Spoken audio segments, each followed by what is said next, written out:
yung contractor, kung siya ay mandaraya, may kakonsyaba siya na congressman or senator. Bakit? Kasi ang wika ng mga senator at saka congressman, kami yung tagabuo ng pantaunang budget. So lahat ng pondo sa aming distrita, may say kami. At gaya ng aking in-explain, yung mga proyekto na nasa ilalim ng district engineer, inuutusan ng congressman kung kanino ibibigay ang kontrata na yan. At yung contractor naman ang siya magbibigay ng SOP na hanggang 40%. No? Kaya nga, importante na magkaroon ng bid rigging, no? Para masigurado na yung favored contractor na magbibigay ng SOP ang siyang mananalo.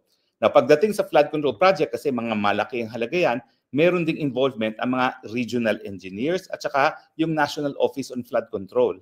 Parang AMPAW ang tawag dyan kasi may parang special office yan for flood control projects at yan ay nasa national headquarters mismo ng DPWH. So dyan naman nagkakaroon ng konsabahan sa panig ng mga contractors at saka ng mga senators or congressman. Ganun din ang patakaran. Dahil ang congressman o senator ang nagpasok niyang proyekto na yan, dapat maibigay yung proyekto sa kanyang piniling kontraktor.